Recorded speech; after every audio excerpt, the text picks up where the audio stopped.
Good morning students. माफ़ी चाहती हूँ कि कल मैं क्लास भेज नहीं पाई बच्चों। कुछ ऐसा काम हो गया था कि मैं क्लास नहीं बना पाई, नहीं डाल पाई। तो चलिए, जो हमारा टॉपिक चल रहा था रस, जो हम पढ़ रहे थे, रस के अवयव हम पढ़ रहे थे, जिसमें दो अवयव हम जान चुके हैं। स्थायी भाव जो हम पढ़ चुके हैं और विभाव, ये मैंने आपको क्लियर किया बच्चों। बहुत अच्छा आंसर आप लोगों ने दिया। आपने जो आंसर डाला, मैंने आश्रय पूछा था कि कौन होता है, तो वेरी गुड, बहुत अच्छा प्रयास था और बड़ी संतुष्टि मिलती है जब बच्चों आप आंसर डालते हैं, तो बहुत आनंद मिलता है, जिसका मैं यूँ कह सकती हूँ कि कोई मूल्य नहीं है, वो आनंद मुझे मिलता है। तो अगला जो हमारा अंग था जिससे मैंने शुरू किया था, वो है अनुभाव। विवाह के दो पार्ट थे, आलंबन, उद्दीपन। वो मैंने बहुत अच्छे से जो पहले वीडियो थी उसमें क्लियर किया। अगला जो है अपना अनुभाव, ये मैं शुरू कर चुकी थी। अनुभाव के अंग जो भेद हैं वो मुझे बताने थे आपको कि अनुभाव में क्या आता है। आश्रय की चेष्टाएं, अनुभाव में आश्रय की चेष्टाएं आती हैं और विभाव में आलंबन। यह आपको लिख लेना है बच्चों।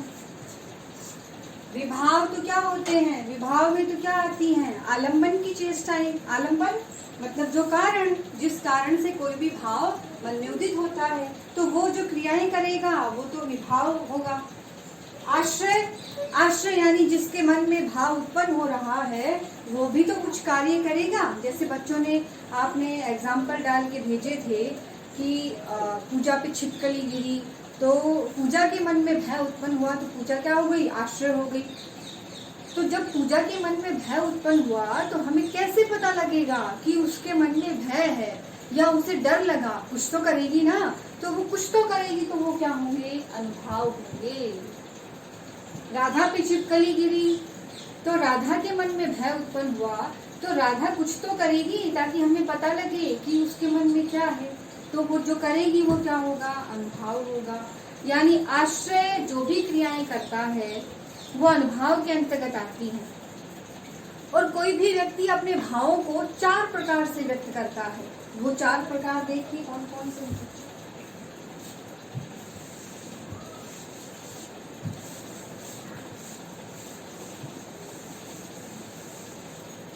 कोई भी व्यक्ति है अपने भावों को 4 प्रकार से व्यक्त करेगा, जिससे हमें पता लगेगा। जैसे आप दो फ्रेंड्स आपस में मिलते हैं, तो जो आपका मित्र है उसके मन में क्या भाव है या आपके मन में क्या भाव है अपने मित्र के प्रति, दोनों को पता लग जाता है। मिलकर अगर बड़ी खुशी हुई है तो वो आपको दिख जाती है। अगर आपका मित्र आपको टालना चाहता है तो वो भी पता लग जाता है। वो कैसे, तो 4 प्रकार से। देखिए, अनुभाव, भाव बोध कर, ये वगैरह मैं लिखवा चुकी हूँ, परिभाषा में इसके लिखवा चुकी हूँ कि अनुभाव भावों का बोध कराते हैं कि कौन सा भाव है अगले आदमी के मन में, जिसके मन पे भाव उत्पन्न हुआ है वो देखिए।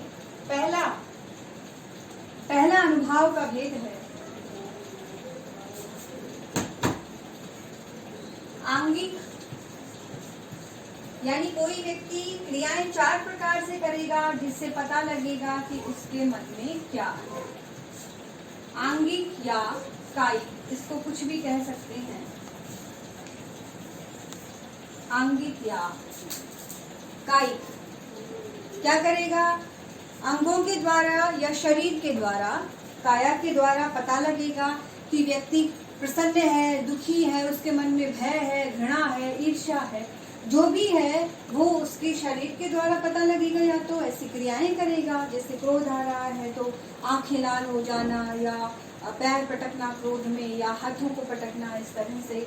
आंगिक, ये हेडिंग डालनी है आपको और उसमें लिख लेना है कि आंगिक अनुभाव कैसे होते हैं। भाई, शरीर के द्वारा जो भी क्रियाएं होंगी वो आंगिक अनुभाव होंगे। तो उसमें आपको लिख लेना है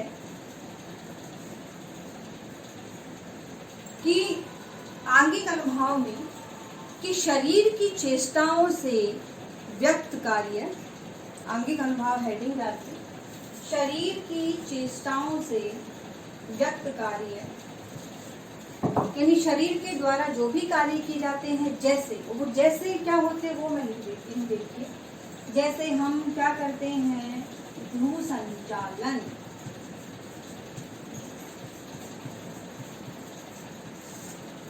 भ्रू संचालन करते हो इशारे आंखों ही आंखों में, जिसको बोलते हैं भ्रू मतलब आईब्रो, जो बनाते हो ना आप लोग बहुत।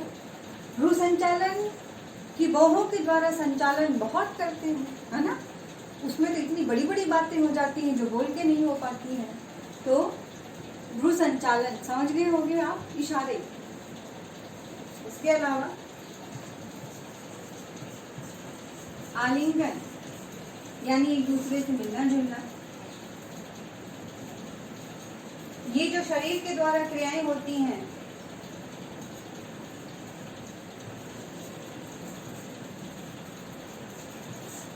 यह आपको लिख लेना है। भ्रू संचालन, आलिंगन, कटाक्ष आदि। हर एक रस में जो आंगिक अनुभाव हैं वो उसके हिसाब से बदल जाते हैं। ये ज्यादातर श्रृंगार रस में होते हैं। जैसे मान लीजिए आपके मन में घृणा उत्पन्न हो रही है, तो क्या करेंगे, नाक मुंह से कोड़ेंगे, मतलब जो बनावट है फेस की वो बदल जाती है। दया आ रही है तो उसके हिसाब से बनावट हो जाएगी। अगर क्रोध आ रहा है तो चेहरा और भौहें उसके हिसाब से बदल जाती हैं। तो वो आंगिक और कायिक समझ लो आप, तो शरीर की चेष्टाओं से, शरीर की चेष्टाओं से व्यक्त कार्य, जैसे ये लिख लेना है आपको। और मुझे बहुत अच्छे से समझ आ गया कि आप जरूर समझ गए होंगे। दूसरा है, पहला या तो आदमी अपने अंग या शरीर के द्वारा बताएगा कि मुझे कैसा लग रहा है। दूसरा है वाचिक, वाचिक अनुभव समझ गए होंगे नाम से बच्चों। वाचिक यानी वाणी, यानी बोलकर। तो बोलकर तो सारी चीजें अपने आप व्यक्त हो जाती हैं, कुछ भी बता सकते हैं बोलकर। तो आपको वाचिक हेडिंग डालनी है और इसमें लिख लेना है कि वाणी के द्वारा मनोभावों की अभिव्यक्ति क्या होगा, वाचिक अनुभव होता है। वाणी के द्वारा मनोभावों की अभिव्यक्ति, वाचिक यानी वाणी के द्वारा, वाणी के द्वारा, ठीक। वाचिक वाणी के द्वारा मनोभावों की अभिव्यक्ति वाचिक अनुभव होता है। आपको लिख लेना ऐसे।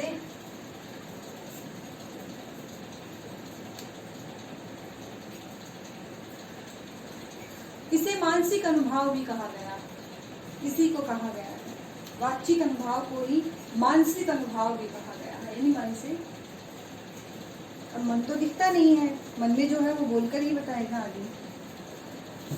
चलिए, दो हो गए, काया के द्वारा, वाणी के द्वारा, अंगों के द्वारा और वाणी के द्वारा। अगले दो देखिए किस प्रकार से व्यक्त करते हैं। आप अपने ऊपर इनको अप्लाई कर सकते हैं बच्चों, कि आप अपने अनुभव या जो मनोभाव है वो किस किस प्रकार से व्यक्त करते हैं। ऐसे ही करते होंगे ना, कभी इशारे करके, कभी बोल के। अगला क्या है वो दो हम देखते हैं।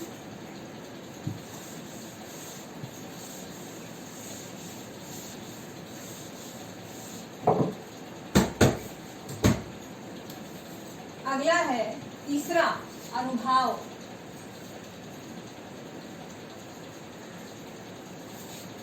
आहार्य। आहार्य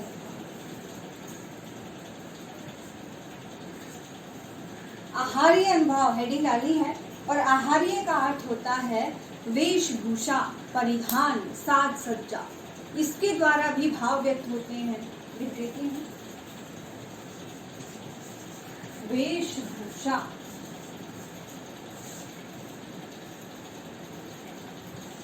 परिधान, अलंकरण यानी साज सज्जा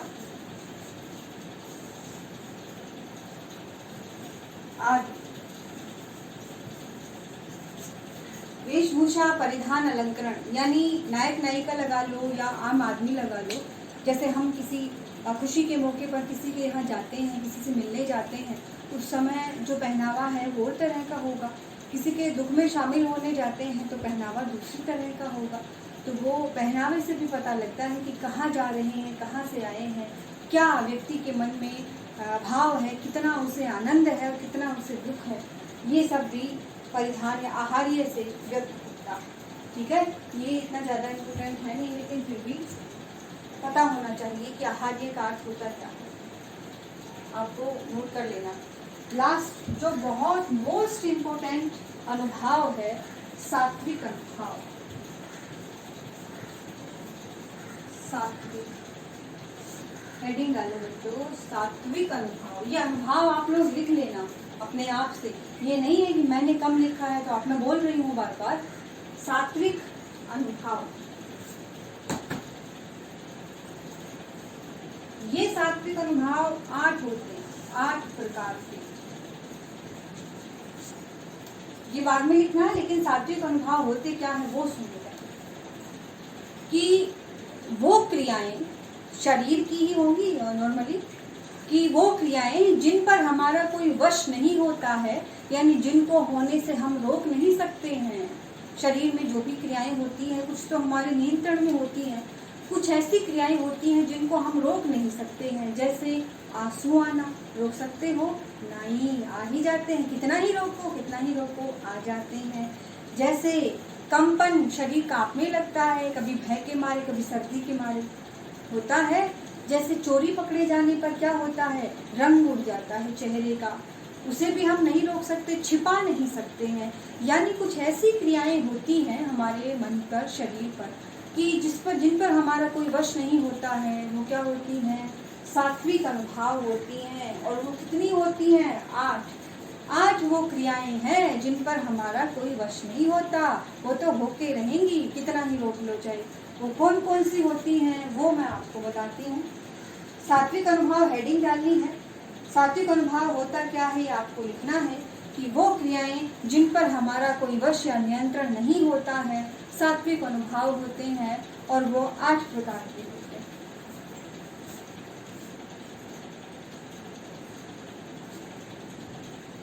ये आपको लिख लेना है, शरीर की वो क्रियाएं जिन पर हमारा कोई वश नहीं होता है, सात्विक अनुभाव के अंतर्गत आती हैं, और ये 8 प्रकार के होते हैं। कौन कौन से होते हैं देखो। पहला, 2-3 तो मैंने आपको अभी बताए ही हैं। देखिए, स्वेद मतलब पसीना। पसीना आना रोक सकते हो? बिल्कुल ही ना रुके, बहुत आते हैं। जब भी आप कोई मेहनत का काम करते हैं, डरते हैं या गर्मी की वजह से पसीना तो आता है शरीर पे, तो स्वेद यानी पसीना आपको खुद लिख लेना चाहिए। दूसरा है स्तंभ। स्तंभ का अर्थ खंबा होता है, तो शरीर तो खंबा हो जाता है क्या? हाँ, स्तंभ होता है शरीर का निष्क्रिय होना। कि कई बार होता है कि तो डर की वजह से या अत्यधिक आनंद की वजह से जो शरीर है वो जड़वत हो जाता है, यानी हम कुछ कर ही नहीं पाते हैं। कई बार ऐसा या तो सदमा लगता है या बहुत अधिक खुशी होती है, ये बहुत से कारण हो सकते हैं जब स्तंभ के समान शरीर हो जाता है निष्क्रिय। अगला है रोमांच। रोमांच मतलब रोए खड़े हो जाते हैं, रोंगटे, शरीर पे जो बाल हैं छोटे छोटे, वो आपने देखा होगा, आपने खुद के शरीर पे देखा होगा कि रोमांच यानी रोंगटे खड़े हो जाते हैं। रोंगटे कई कारणों से खड़े हो सकते हैं, आप सब लोग जानते हैं। अगला है, 3 हो गए, चौथा है बच्चों, देखो यहाँ नंबरिंग आप डाल लेना, क्योंकि बोर्ड पे इतना सारा बेटा लिखा नहीं जाता, रोज शायद मैं बोल देती हूँ। अगर मैं कुछ लिखना भूल जाती हूँ तो मैं बोल देती हूँ, एक बात को कई बार रिपीट करती हूँ, क्योंकि मैं भूल जाती हूँ, अक्सर भूल जाती हूँ। और मेरे द्वारा जो बच्चे पढ़े हैं पिछले वर्षों में सब जानते हैं कि मैडम भूल जाती है छोटी मोटी बातें, लेकिन मैं बोल जरूर देती हूँ, बोलना नहीं भूलती हूँ, तो आप इस पर ध्यान दें। देखिए, चौथा 3 लिख दिए हैं। चौथा क्या है, अश्रु। अश्रु तो आप बहुत अच्छे से जानते हैं। अश्रु यानी आंसू, आंसू आना। 4 हो गए। अगला है वैवर्ण्य। ये यहाँ हटाने पड़ेगा।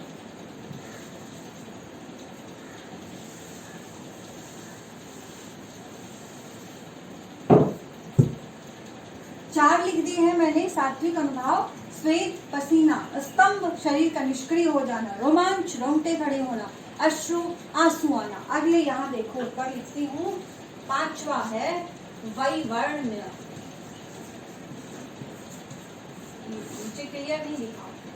वैवर्ण्य मतलब रंग उड़ जाना, चोरी पकड़ी गई और चेहरा फक से सफेद हो गया, वो रंग उड़ जाना बोलते हैं उसको। अगला है 6वां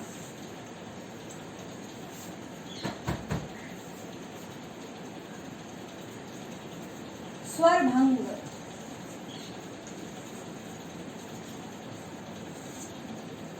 स्वरभंग यानी आवाज का लड़खड़ा जाना। बोलते बोलते कई बार या तो कुछ भूल जाते हैं तो आवाज लड़खड़ा जाती है, या चोर की दाढ़ी में तिनका वाली बात होती है तो सोच सोच के बोलते हैं तो जबान लड़खड़ा जाती है। स्वर भंग। अगला है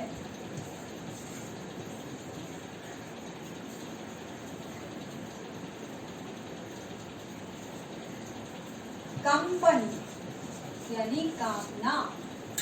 कब कभी भी हम नहीं रोक सकते हैं। और लास्ट है प्रलय। लास्ट है प्रलय। प्रलय जब आता है, तूफान जब आता है तो क्या स्थिति होती है। तो इसी तरह जब जीवन में ऐसी घटनाएं हो जाती हैं कि हर्ष है, आनंद है, दुख है, शोक है, तो उसका संपूर्ण रूप से एक साथ संपूर्ण शरीर पर जो प्रभाव पड़ता है, प्रलय आती है, उस समय जैसे जो शोक या डर या चिंता होती है, उसी प्रकार का अनुभव, सात्विक अनुभव की चिंता करने से भी हम रोक नहीं सकते। तो ये आप सभी नोट कर सकते हैं।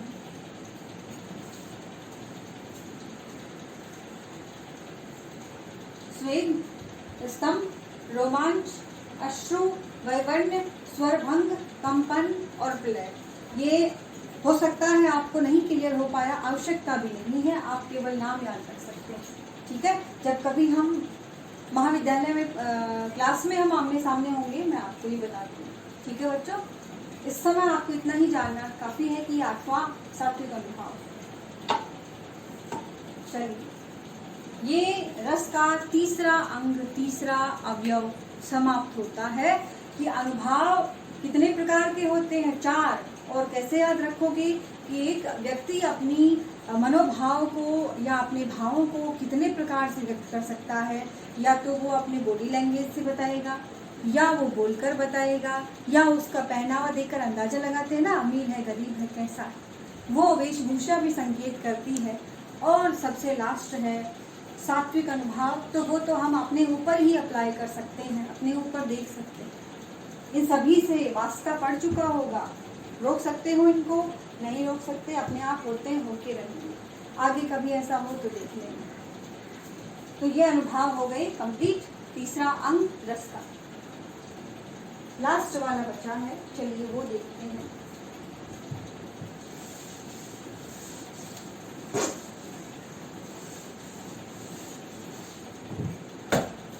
आखिरी रस का अंग है संचारी भाव। सूचना है कि शायद 1 सितंबर से बच्चों कॉलेज ओपन हो जाएंगे, तो तब तक हमारा जो ये रस वाला पार्ट है वो कंप्लीट हो जाएगा। रस के अंग जो है वो हम पढ़ लेंगे आज या कल तक। और जो भेद है नवरस, उन 9 रसों के लक्षण उदाहरण भी मैं ये जो 15 दिन आगे अपने बच्चे हैं इनमें हम वो कंप्लीट कर लेंगे। और जो इकाई है अपनी पूरी फर्स्ट पेपर की वो कंप्लीट हो जाएगी। तो बहुत अच्छा होगा, बहुत खुशी होगी कि हम महाविद्यालय में आमने सामने बैठकर हम क्लास में पढ़ेंगे, तो बहुत भी अच्छा लगेगा।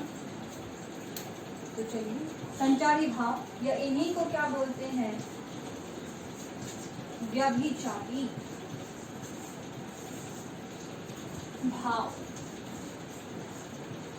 अच्छा, संचारी जो संचार करता रहता है, यानी जो इधर से उधर जाता रहता है। व्यभिचारी, व्यभिचारी का अर्थ भी यही है कि जो एक स्थान पर ठहरता नहीं है, जो इधर से उधर अपने स्थान को छोड़कर जाता रहता है, वो भाव क्या होगा? संचारी भाव या व्यभिचारी भाव कहते हैं। हेडिंग डालनी है आपको, इसी को क्या बोलते हैं या लिख देती हूँ, संचारी भाव या व्यभिचारी भाव। संचरण जो करते रहते हैं, यानी एक रस से दूसरे रस में।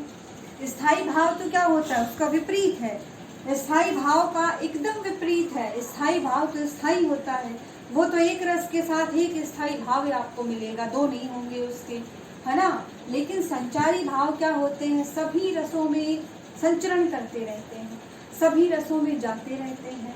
और ये कुछ देर के लिए ही, स्थायी भाव तो ज़्यादा देर के लिए उत्पन्न होता है, कुछ देर के लिए ही। जैसे पानी में बुलबुले उठते हैं, ऐसे बुलबुलों के समान कुछ देर के लिए उठते हैं और स्थायी भाव को मजबूत करते हैं। क्या काम करते हैं?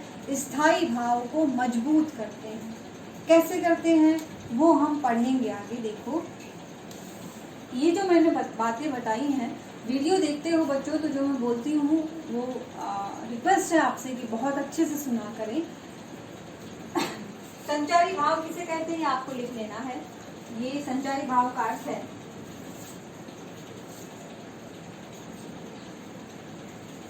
संचारी भाव, हेडिंग डालकर इसका अर्थ लिखना है कि जो सभी रसों में संचरण करते हैं स्थायी भाव के साथ साथ, कि जो स्थायी भाव के साथ साथ सभी रसों में संचरण करते हैं और स्थायी भाव को पुष्ट करते हैं, उन्हें संचारी भाव कहते हैं। पुष्ट है मजबूत।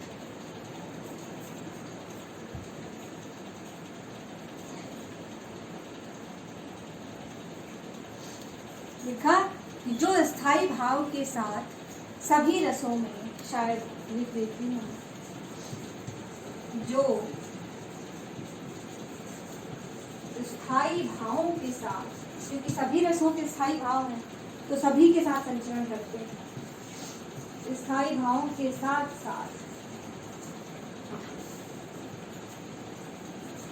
सभी रसों में संचरण करते हैं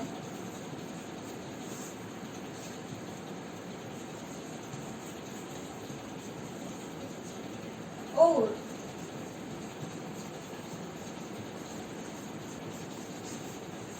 स्थायी भाव को या भावों को पुष्ट करते हैं। स्थायी भावों को पुष्ट करते हैं, क्या कहलाते हैं? संचारी भाव कहलाते हैं। जो स्थायी भावों के साथ साथ सभी रसों में संचरण करते हैं और स्थायी भाव को पुष्ट करते हैं, संचारी भाव कहलाते हैं। संचारी भाव उसी प्रकार से उद्भुत होते हैं, यानी उत्पन्न होते हैं, जैसे पानी में बुलबुले या लहरें उत्पन्न होती हैं और वो समाप्त हो जाती है, उसी प्रकार। तो ये भी आपको लिख लेना है, कुछ देर के लिए ही उत्पन्न होते हैं। क्या होते हैं वो एग्जाम्पल जब मैं दूंगी तब आपको समझ में आएगा बच्चों। संचारी भावों की संख्या आगे लिखना है। संचारी भावों की संख्या कितनी होती है? 33। संचारी भावों की संख्या 33 होती है, आपको लिखना है।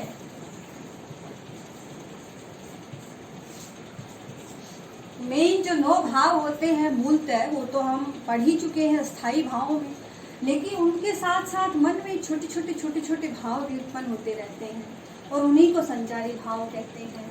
देखिए मैं बताती हूँ आगे, ये आपको नोट कर लेना है बच्चों। वीडियो स्टॉप करके भी आप इसको नोट कर सकते हैं। जैसे भाई मान लीजिए आपके मन में भय उत्पन्न हुआ, ठीक है, और या क्रोध लगा, कुछ भी लगा लो, एक भाव एक ही उठेगा एक बार में मन में, तो भय उत्पन्न हुआ। तो भय के साथ साथ और क्या क्या मन में उठेगा? चिंता होगी ना, भाई डर लगा है तो डर के साथ साथ चिंता भी होगी, शंका संदेह भी होगा कि पता नहीं क्या होगा क्या नहीं होगा। ऐसे चिंता है, शंका है, व्याधि है, ये जो छुटपुट भाव है जो भय को और अधिक मजबूत करते हैं ना। चिंता रहती है तो भय और लगता है, चिंता नहीं है तो भय थोड़ा कम लगे ना, लेकिन चिंता होती भय के साथ। इसी तरह क्रोध मान लो मूल स्थायी भाव है, तो क्रोध के साथ साथ क्या क्या मन में उत्पन्न होगा? ईर्ष्या होगा,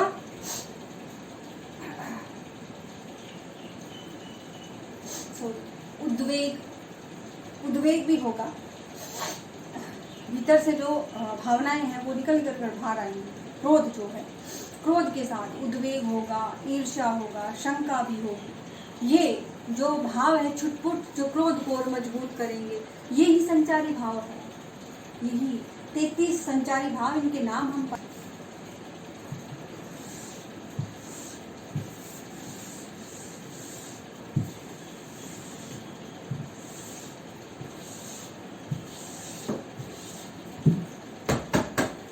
संचारी भावों की संख्या हो गई थी 33, और अभी इन सभी के नाम मैं आपको लिखवाने वाली हूँ, और वो जो भाव हैं उससे आप सभी परिचित हैं।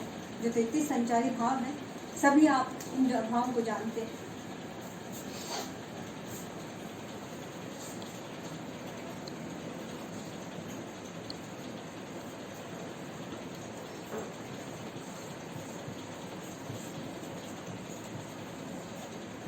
बेटा आप खुद गिनते जाना, मैं लिखती जाती हूँ। और यहाँ मैं जो भाव हैं संचारी 33 थे, उनके 33 के 33 में नाम लिख रही हूँ।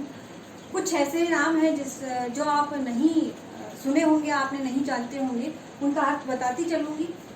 जो ज़्यादा ही डीपली बताने वाले हैं उनको मैं छोड़ दूँगी, अगली कक्षा में मैं आपको जरूर बता दूँगी। पहला निर्वेद, शांत रस का स्थायी भाव था, जानते हैं आप।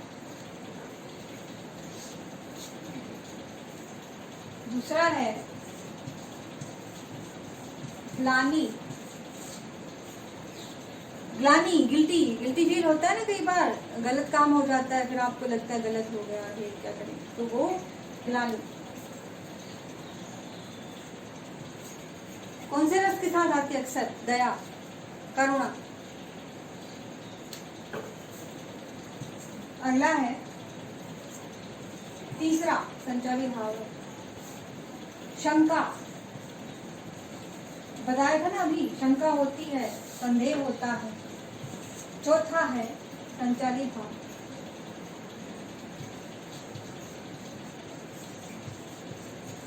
असूया, ईर्ष्या, जलन। पांचवा है मद, घमंड हो जाता है ना, मद, नशा हो जाता है। अगर श्रृंगार रस में भी आता है, प्रेम होता है, तो इस प्रकार से नशा सा, मद, घमंड भी होता है। आगे देखिए, श्रम, परिश्रम, मेहनत।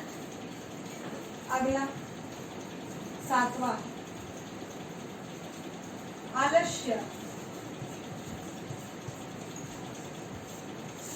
आलस्य आते हैं। जब प्रेम हो जाता है तो सपने देखता है मन और खोया रहता है, तो आलस्य भी आ जाता है।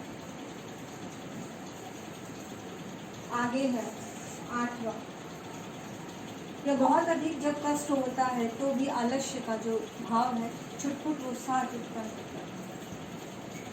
दैन्य। आगे है चिंता, ये भी बताया था, चिंता होती, भय लगता है, तो शंका भी होती है, शंका भी संदेह। अगला है 10वां मोह, नोट कर लेना है बच्चों आपको। अगला है 11 नंबर, लिखना है स्मृति, याद करते हैं सुख दुख में याद अपनों को। 12 है नायक नायिका को और नायिका नायक को याद भी करती है श्रृंगार रस में। अगला है रति यानी धैर्य।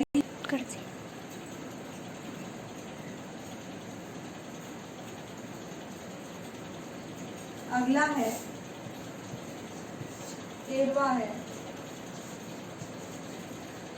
व्रीड़ा। व्रीड़ा यानी लज्जा, ये ब्रैकेट में लिख सकते हो जो लज्जा। अगला है चपलता, चंचलता होती है ना, सभी जानते हो, चपलता चंचलता भी आती है। 15वां है हर्ष। ये हो गए अपने 15 संचारी भाव हो गए हैं। आगे जो बचे हैं